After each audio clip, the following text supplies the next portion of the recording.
Alright, ladies and gentlemen, it's your boy Jim, Soul Brothers Home Improvements, Soul Building and Repairs. I've had this issue plenty of times. And that issue,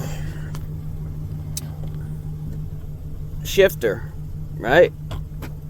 I've had it on multiple trucks. So I currently just made a short video about this. This will just flop to the floor, up, down, does nothing, won't shift. Hopefully you're in park when this happens, and the next time you go to drive it,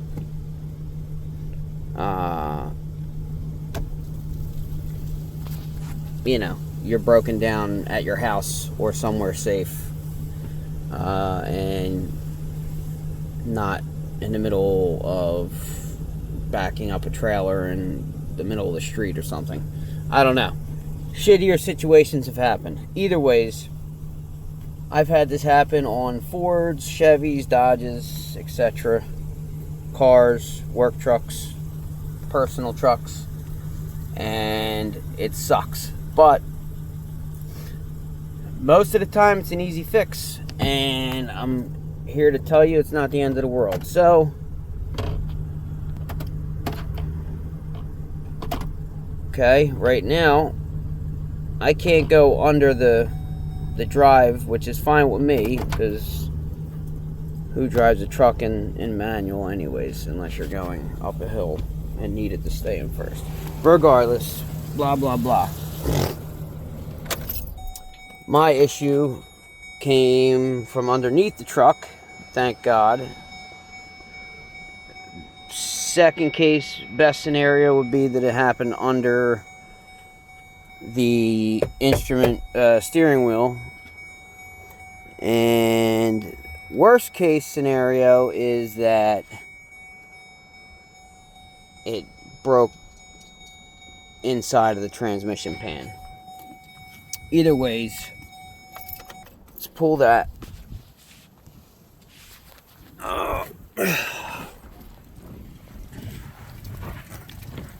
Temporary fix. Zip ties. What happens is this bushing breaks off. Exhaust is hot. And the shifter cable pops off, comes loose. Now, like I said, if you're lucky, you'll be somewhere that you can, it's just parked up and you're good to go. If you aren't, hopefully you have somebody with you. What I mean by that is somebody's in the truck to hold the brake for you so that you can take this here shifter lever and put it into reverse, drive, neutral, whatever, and then back to park. If you're out in the road and this happens to you, hopefully someone's with you and you can manually put it into gear and reverse to get back to whatever destination you're going to. If you're not, hopefully you have zip ties. If you're not with somebody, like I do, and you can zip tie this here lever, cable back to the lever, right? And now if you come under here and all this is looking good and it's fine and it's not broke underneath the dashboard, well, then what happened is the lever here that goes through the pan or the transmission, the pin on the inside that connects the inside to the outside, so when this lever moves back and forth, it moves the lever on the interior. And what happens is the roll pin that holds the gear to the lever snapped off in the middle and is just freely moving back and forth, kind of like your shifter inside the truck. So that's worst case scenario. You then got to drop this pan replace the roll pin that goes through the mechanism, the lever, and, you know, buy a bunch of oil, a tranny fluid, gasket, you know, put the shit back together. This truck doesn't seem like it would be too hard. The Fords are a little more tricky. I think that when I did them on that, you know, a bunch of shit in the way. But this looks pretty simple. Bolts around it, pull them down, separate pan from housing.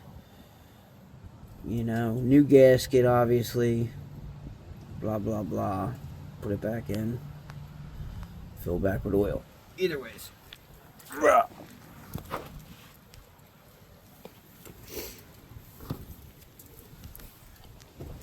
If you're having this issue, you're praying that it's one of those issues.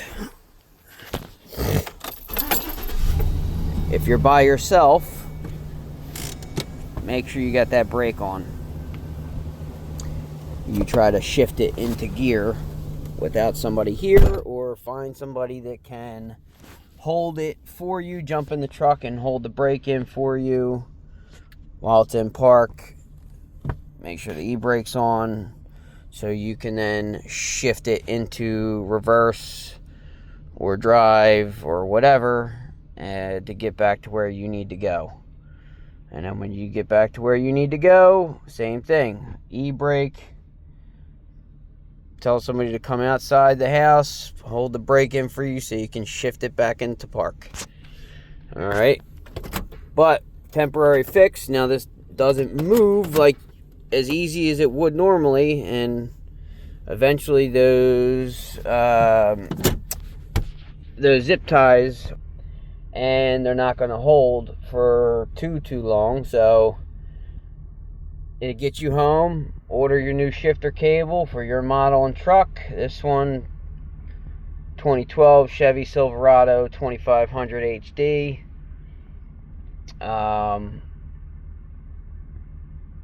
Shifter cable comes through the floor, and I showed you where it connects to underneath, but there's another bracket under there that it connects to keep it, you know, the actual outer shell of the shifter cable stationary, so that the wire inside the cable housing can move, right, and shift it. So it's going to be the same inside, underneath here, which I think under here has like a hydraulic kind of situation there. Yeah, that guy right there, the silver, the blue dot on it, that's part of it. Right, and then it goes to that housing there and slides back and forth. Right, you see it? So sometimes I don't know if you see right there in the middle, it's got rivets right there underneath that housing, right in between. So right there where my finger's pointing, those rivets there at the end, that is a set. Those are set markers so that you can put the shifter back into the right spot, right? If you put it too far one way or the other, it won't go into it won't shift all the way down, or it won't shift all the way up into park. It won't go down into drive one, or, you know, whatever. So you got to make sure that's set, and then you put that, you know, that housing back over it. But it's simple. It's simple. It's, you know. And then there goes the linkage and the connector for up here that goes to the shifter. Right past this wire here. So right where that yellow is, that is the opposite end of the shifter cable. on this side where that little yellow orange tang is hanging off. That little ball is what the bushing connects to keep it in place. So hope this helps. Oh, you're very you're welcome to mess or write me or whatever on YouTube or through Messenger, and I'll try to help you the best I can. So